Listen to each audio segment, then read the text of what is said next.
Bonjour et bienvenue dans le 63e épisode de Celle qui rêve de devenir écrivain.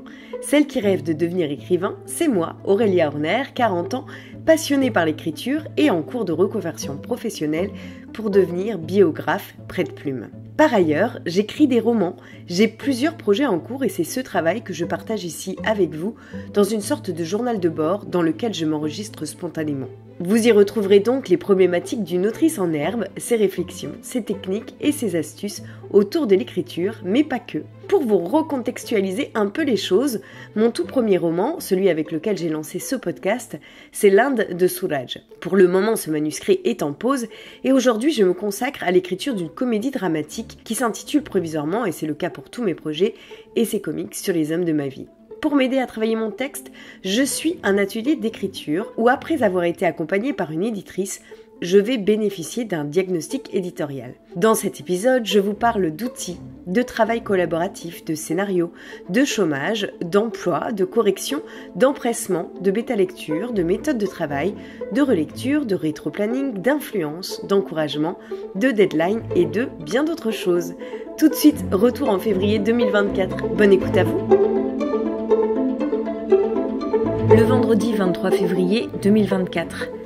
À un moment, je vous parlais de mes chapitres que je raccourcissais pour les mettre tous entre 12 000 et 13 000. J'ai eu un peu des critiques par rapport à ça parce qu'on se demandait ce que ça venait foutre dans la création littéraire, le fait de comptabiliser son nombre de signes. Mais si vous voulez, moi, c'est un outil que m'a donné l'éditrice pour éviter de m'éparpiller parce que moi, j'avais tendance à beaucoup trop écrire et faire des digressions dans les digressions et de noyer mon lecteur sous plein de détails dont il n'avait pas besoin, qui n'étaient pas nécessaires pour l'intrigue. Et elle m'a donné cette indication comme un espèce de repère, comme un phare dans la tempête, pour ne pas me noyer. C'est un outil que j'ai beaucoup utilisé, que j'utilise encore aujourd'hui, qui est un peu comme une boussole pour moi. Mais je sais qu'à l'avenir, une fois que j'arriverai à départager ce qui est essentiel de ce qui ne l'est pas, je pense que j'aurai plus besoin de cet outil. Ça correspond pas du tout à tout le monde, c'est pas du tout quelque chose que je vous conseille de faire, mais par contre, si vous êtes dans les mêmes problématiques que moi, que vous avez tendance à trop digresser, à trop écrire, à mettre plein de détails dont on n'a pas besoin, à vouloir tout dire, trop dire, c'est quand même un défaut qu'on retrouve souvent chez des auteurs débutants, c'est un outil dont vous pouvez vous servir. Et après, quand vous sentez que vous êtes prêt à vous en débarrasser, vous en débarrassez. Reste à savoir maintenant à quel point vous écrivez trop. Moi, il fallait que je dégraisse tous mes textes d'à peu près 50%.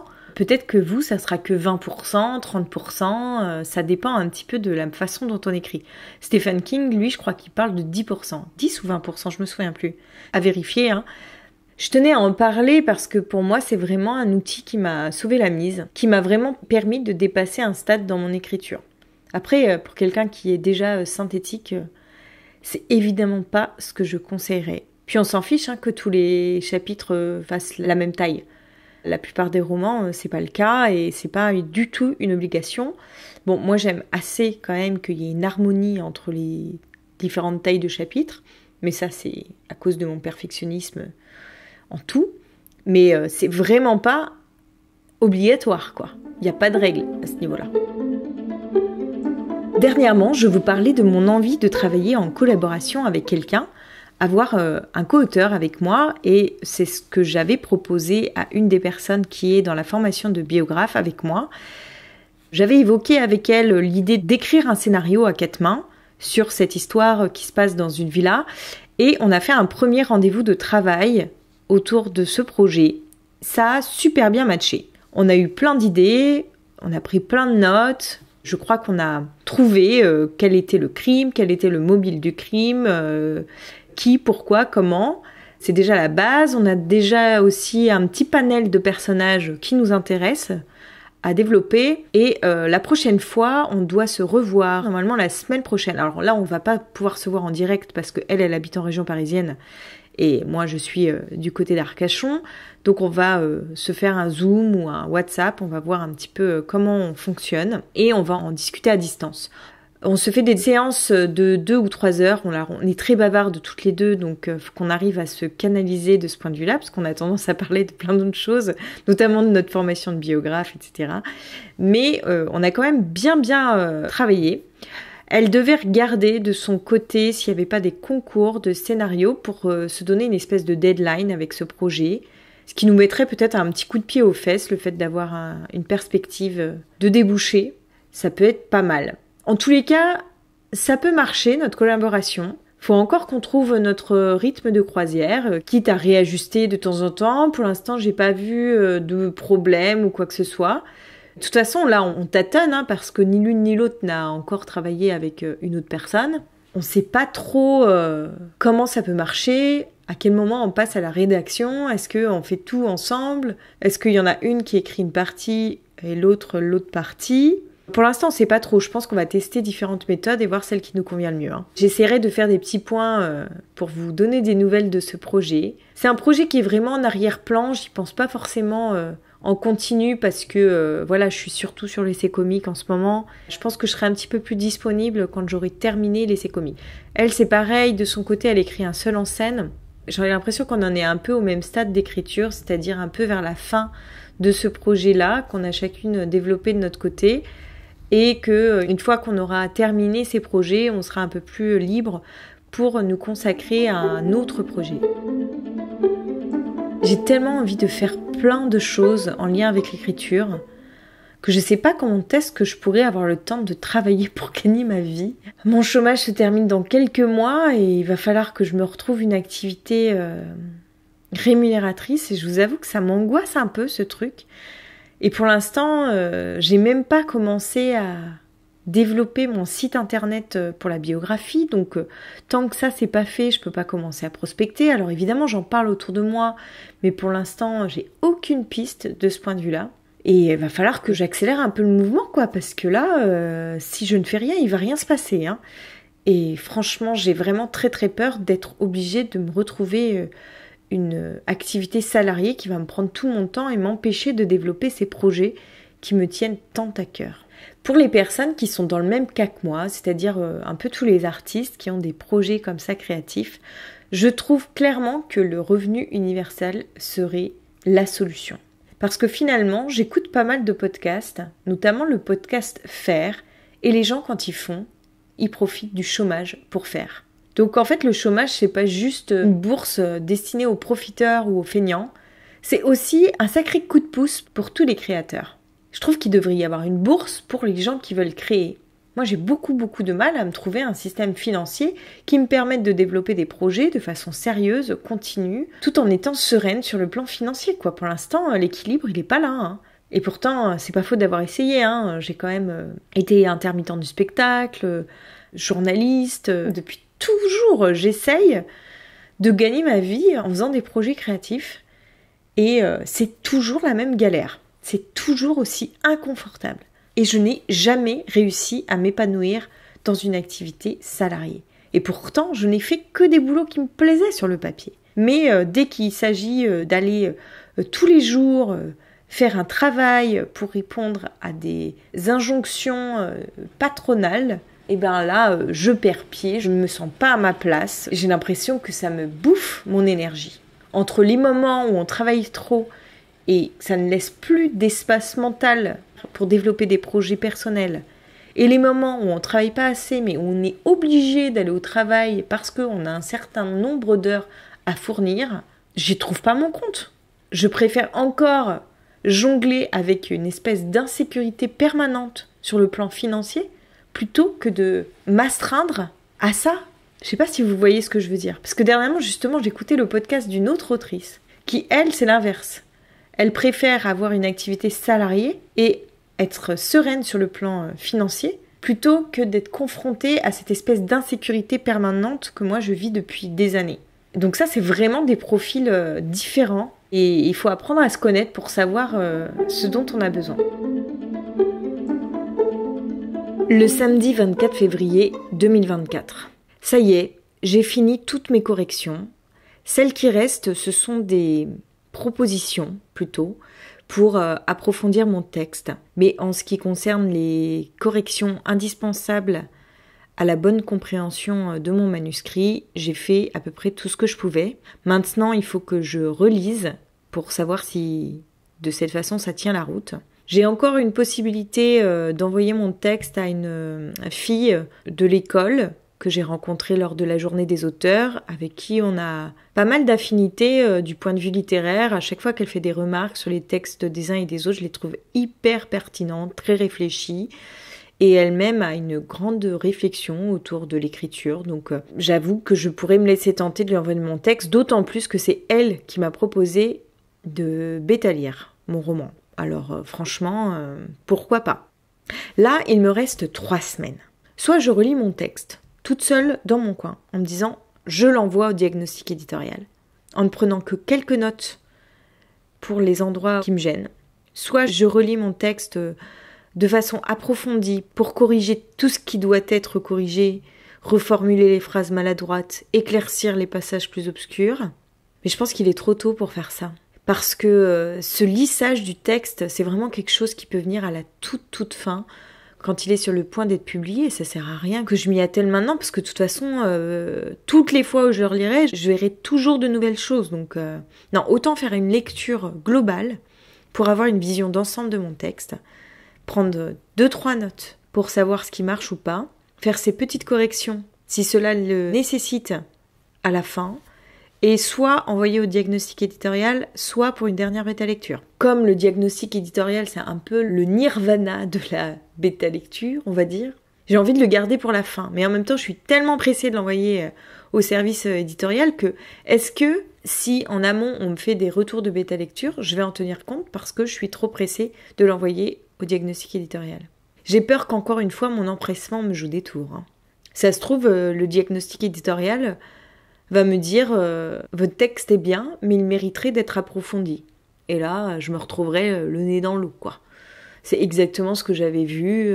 Ça m'aura servi strictement à rien de faire appel à leur service. Quoi que je fasse, de quelle manière je retourne le problème dans ma tête, c'est toujours la même chose. Je suis pressée de terminer ce roman. Et j'ai envie de passer à autre chose. J'ai envie de passer au projet suivant. Mais si mon empressement est ce qui bloque pour une éventuelle publication, pour être sélectionnée en maison d'édition, c'est quand même un peu con. Tout ce travail pour rien. Alors c'est jamais pour rien, bien sûr, mais vous m'avez comprise. C'est vrai que je suis toujours pressée. La dernière fois que j'ai été pressée avec ce texte, je l'ai fait lire beaucoup trop tôt. Et là, j'ai l'impression que je me retrouve exactement face aux mêmes problématiques. Mais comme je fais des séances plus courtes aujourd'hui, j'avance moins vite, forcément. Et ça me prend beaucoup plus de temps de travailler ce texte. Bon, je vais terminer ma séance sur ces questionnements-là. C'est le grand flou. Demain, déjà, je vais relire mon texte. Et puis, c'est peut-être des choses dont je vais pouvoir parler lors de mon rendez-vous à l'école que j'ai pris pour la semaine prochaine. Le dimanche 25 février 2024. Je n'ai pas encore commencé à relire mon texte puisque je continue à faire des corrections. J'ai repris mon chapitrage dans lequel j'avais noté chapitre après chapitre les idées que je pouvais ajouter, développer, les corrections à faire, notamment diminuer mon texte. Bon, pour le coup, le dégraissage, on va dire, je le laisse un peu de côté pour plus tard parce que avant de le dégraisser, je voudrais voir déjà si tout est bien en place. Je pensais que ces petites corrections à faire ne prendraient pas autant de temps, mais finalement, ça m'en a pris beaucoup plus que prévu. Alors, j'espère pouvoir terminer demain. Demain, c'est mon anniversaire, et comme chaque année, généralement, je garde la journée pour faire que ce que j'aime, et j'ai bien l'intention de passer le plus de temps possible sur mon manuscrit. J'ai quand même un rendez-vous dans la journée, mais un rendez-vous de retour critique sur le texte d'une copine. Donc c'est aussi quelque chose que j'apprécie faire. Donc ça reste dans la lignée de ce que j'aime, de l'écriture. Donc ça me va aussi de prendre un temps de ma journée pour ça. Hier, j'écoutais le dernier entretien de Bookmakers. J'ai peur de me tromper dans son nom, donc je préfère ne pas le dire. Je vous mettrai les informations dans la description de l'épisode. Il est passionnant, cet homme. Je connais très peu son travail. J'ai regardé le film Incendie, qui m'a vraiment marqué. Même si la critique que je pourrais faire à ce film, c'est que c'est presque un peu trop. Ça va tellement loin que c'est costaud, quoi. Et je ne savais pas du tout que c'était à la base tiré d'une pièce qu'il avait écrite. Mais vu la marque que m'a laissée cette histoire, il y a quand même quelque chose de très très puissant là-dedans. Et il expliquait comment il travaillait, sa méthode. Il racontait que quand il a un chapitre à écrire, il écrit une première version, puis il reprend les premiers mots de son chapitre et il essaye d'en tirer autre chose. Et il recommence, et il va de plus en plus profondément dans ce qu'il veut dire. Comme si c'était une maison et qu'il fallait chercher à atteindre le sous-sol, le plus profond qui soit. Et je me rends compte que c'est un petit peu la manière dont je fonctionne dans le document préconstruction des chapitres. Des fois, j'ai envie de traiter d'un sujet, mais je ne sais pas trop comment l'amener. Alors je tourne autour du pot, et puis je creuse, jusqu'à ce que d'un coup, il y ait une forme qui surgisse, comme une fulgurance, et qui est ce que je voulais dire. Et ça, je l'ajoute au texte. Mais c'est juste une fois que j'ai trouvé ça, que je peux ajouter. Là, par exemple, j'ai travaillé sur une idée que j'ai envie de développer dans mon roman, qui est là un peu sous-jacente, mais pas vraiment traitée de façon évidente. Et là, j'ai un espace où je pourrais un peu développer cette idée. Donc là, j'ai creusé pour voir comment je pourrais la mettre en avant et qu'est-ce qui pourrait surgir de cette idée. Je suis pas sûre que tout le travail que j'ai fait ce matin, je vais l'intégrer au texte, c'est même sûr que non. Mais je peux peut-être me servir d'éléments et puis j'espère que demain, il y a d'autres choses qui vont surgir. Pour l'instant, j'ai plutôt l'impression d'enchaîner les évidences. Mais bon, c'est un peu normal. Souvent, les premières idées qui nous viennent sont des idées toutes faites et plus on va chercher, plus on touche juste en faisant jaillir des choses qui ne sont pas de l'ordre de l'évidence, justement. Le mercredi 28 février 2024. J'ai commencé ce matin à relire mon texte. J'ai relu les 6 premiers chapitres en l'espace de 2 heures, ce qui veut dire que j'en ai encore pour 3 séances pour tout relire, car j'ai 24 chapitres dans mon roman. Je ne vois rien de dramatique. Tout fonctionne plutôt bien. On comprend ce qui se passe. Voilà, il y a des petites tournures de phrases à améliorer, mais rien n'est à éclaircir. En me relisant, j'ai plutôt des idées qui me viennent, ou des idées qui me reviennent, comme par hasard des scènes que j'ai écrites mais que je n'ai pas ajoutées dans mon texte, parce qu'il fallait que je les travaille un peu plus en profondeur. En tous les cas, les conséquences de ces scènes. Je me dis que ça sera peut-être à faire dans un second temps. Donc, j'ai repris mon rétro-planning ce matin, pour savoir où j'en étais par rapport à lui, et pour la première fois, je suis en avance. Le vendredi 1er mars 2024, j'ai fini un jour plus tôt toute la relecture de mon texte. Alors j'ai un petit peu débordé de ma séance aujourd'hui, mais c'est pas bien grave. Il est un peu plus de 9h, normalement je suis censée m'arrêter là. Le texte, c'est toujours la même chose, il tient la route en l'état. J'ai quelques petites choses à corriger à droite à gauche, des maladresses à revoir.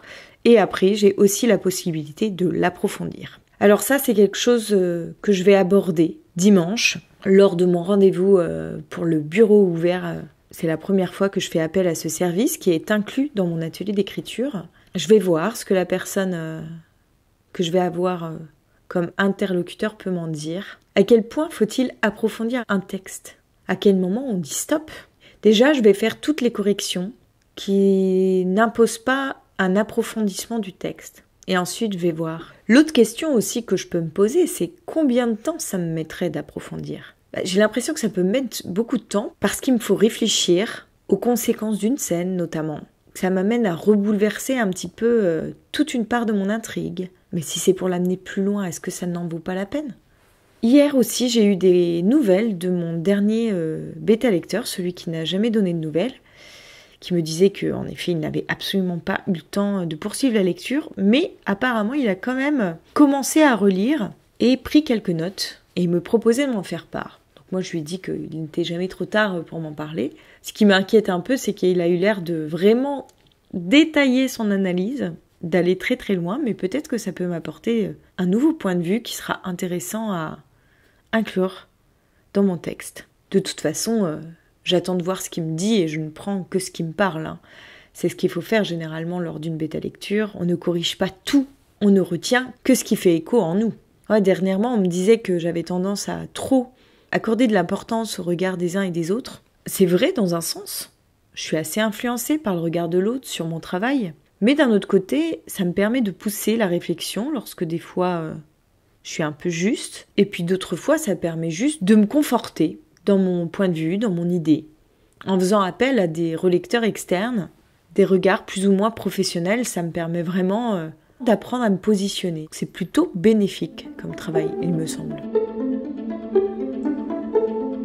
Le dimanche 3 mars 2024, j'ai eu mon rendez-vous à l'école dans le cadre du bureau ouvert. C'est ainsi qu'on appelle ce service où on peut, quand on a une problématique, qu'on est bloqué sur son texte, prendre rendez-vous avec un intervenant de l'école pour en discuter. De toute façon, ça fait toujours du bien d'en discuter parce que ça peut permettre d'éclaircir ses idées.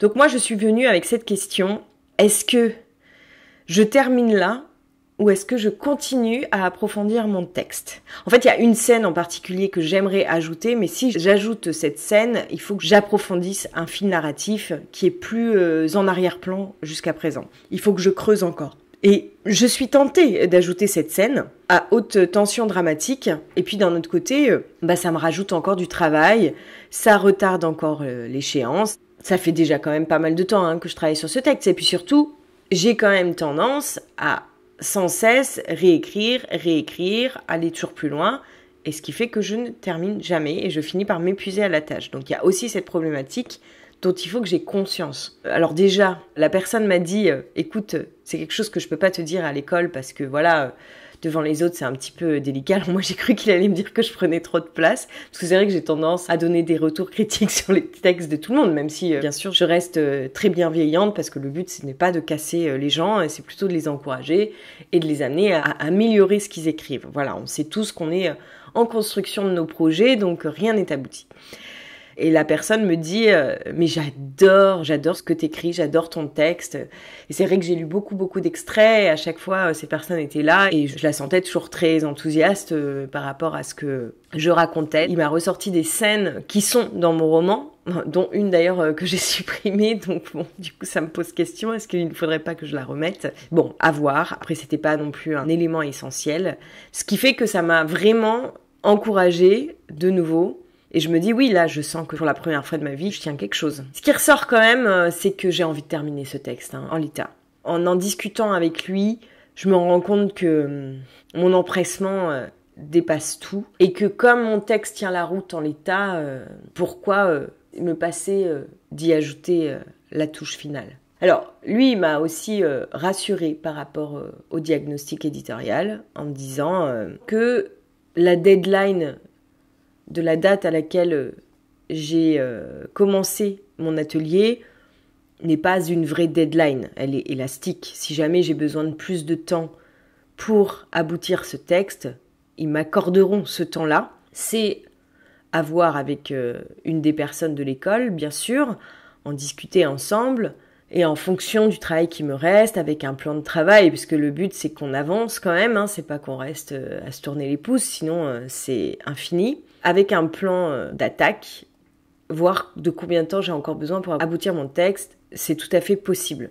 Donc dans ce cadre-là, il faut que j'arrête de me dire c'est une deadline fixe, il faut que je la respecte. Mais il y a autre chose, c'est que en mon fort intérieur, je m'étais fixé la deadline du 16 mars pour aboutir ce texte. Le 16 mars, au plus tard, je devais envoyer mon texte au diagnostic éditorial. C'était ça que je m'étais fixé moi.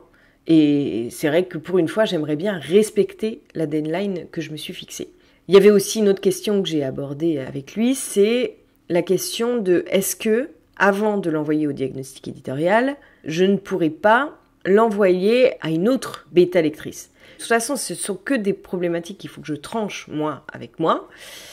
Et comme d'habitude, c'est très compliqué pour moi. Là, j'ai de toute façon encore une petite semaine de correction devant moi. Donc j'ai le temps encore de voir venir.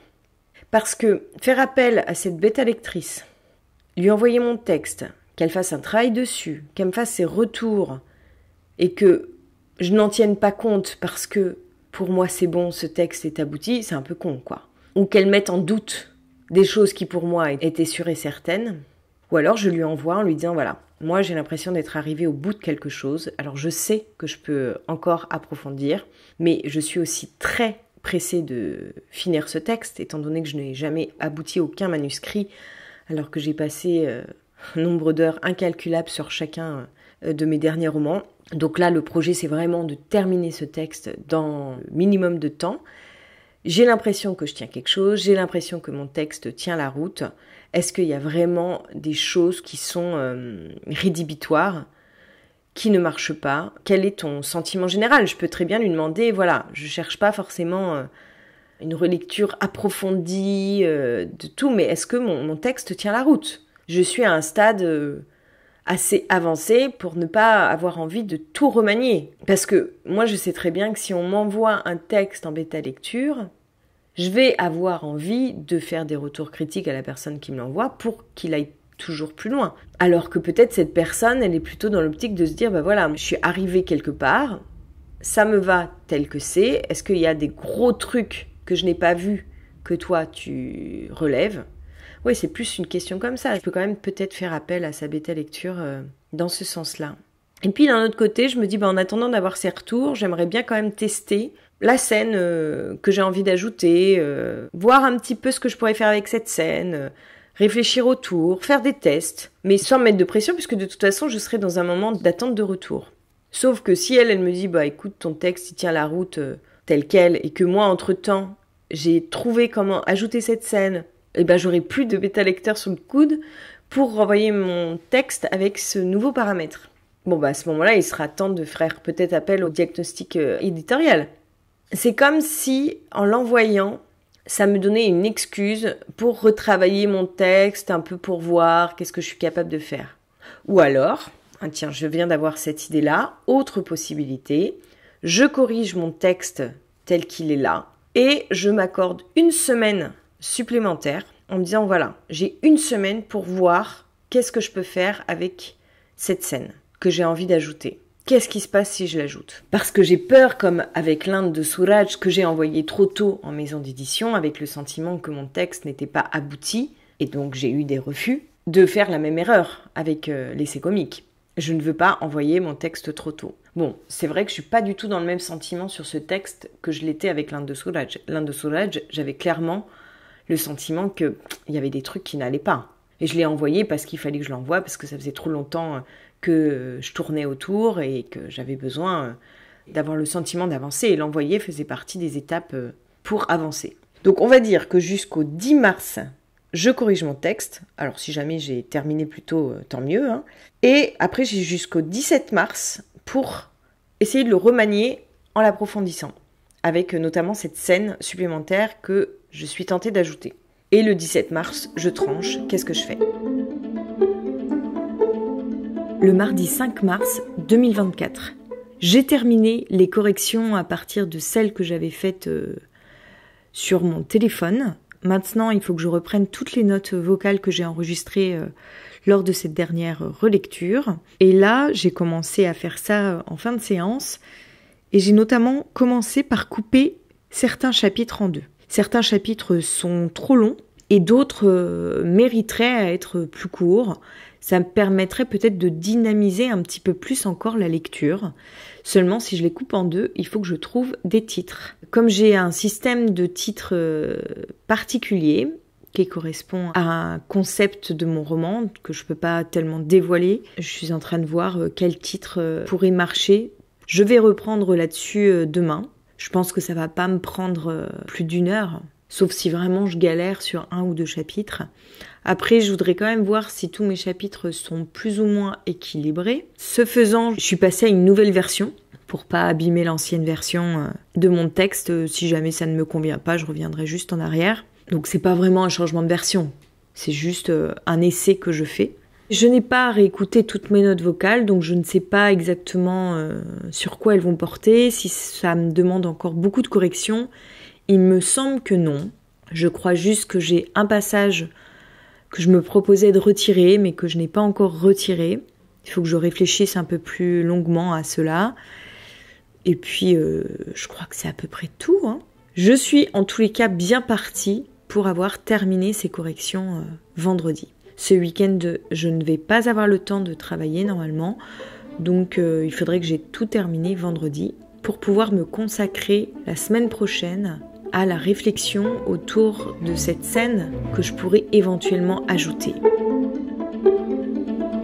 C'est tout pour aujourd'hui. Si vous avez aimé cet épisode, n'hésitez pas à le partager autour de vous et à laisser un commentaire et des étoiles sur les plateformes qui le permettent.